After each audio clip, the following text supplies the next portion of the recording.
بسم اللہ الرحمن الرحیم باب ما یستحب من الاضاحی۔ دیکھیں اس باب کا خلاصہ یہ ہے، اس باب میں حضرت امام ترمذی رحمۃ اللہ علیہ اس بات کو بیان فرما رہے ہیں۔ من جملہ احکامات میں سے جو سب سے پہلا حکم ہے، جو سارے احکامات سے مقدم ہے، وہ یہ ہے کہ جانور کیسا خریدا جائے، کون سا جانور خریدا جائے۔ تو اس بارے میں ایک تو یہ بات یاد رکھیں کہ علماء کرام نے لکھا ہے کہ جن جانوروں کی قربانی ہوتی ہے ان میں سے اونٹ ہے، گائے ہے، بھینس ہے اور بکرا چھترا، یہ ساری اقسام ہیں۔ ان چیزوں کی قربانی جائز ہے۔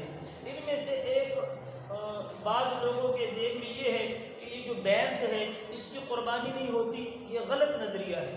بھینس گائے کی طرح ہے، جیسے گائے کی قربانی ہے ایسے بھینس کی بھی قربانی ہوتی ہے۔ دوسرا ایک غلط تصور یہ ہے کہ بھئی نر کی قربانی ہوگی، مادہ کی قربانی کو معیوب سمجھا جاتا ہے، یہ بھی غلط نظریہ اور غلط تصور ہے۔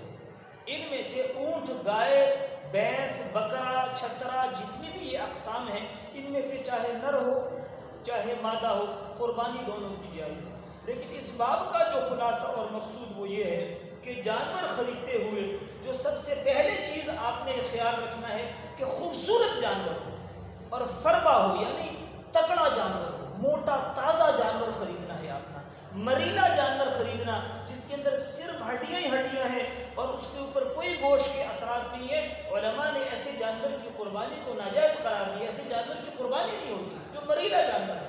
فرمایا جانور خریدتے ہوئے پہلے اس بات کا خیال رکھا جائے کہ وہ جانور اٹا کٹا تازہ ہو، فربا جانور ہو۔ دیکھیں آپ علیہ السلام نے اس باب کے اندر جو بکرا آپ علیہ السلام نے خریدا تھا اس کا ذکر حدیث میں ہے کہ وہ کیسے تھا۔ فرمایا اس کا سر کالا سیاہ تھا اور اس کے آنکھوں کے کنارے بھی سیاہ تھے، اور فرمایا اس کے پاؤں بھی سیاہ تھے، لیکن اس کا باقی جسم سفید تھا۔ اور یہ اتفاق سے حضور پاک علیہ السلام کو ایسے جانور ملا تھا۔ حالانکہ یہ جانوروں میں سب سے خوبصورت جانور ہوتا ہے کہ جس کا سر سیاہ ہو، پاؤں سیاہ ہو اور آنکھوں کے حلقے سیاہ ہو اور باقی بالکل سفید ہو۔ یہ اتفاق سے ملتا ہے، مل جائے تو فبیہا، لیکن تلاش کرنے کی ضرورت نہیں ہے۔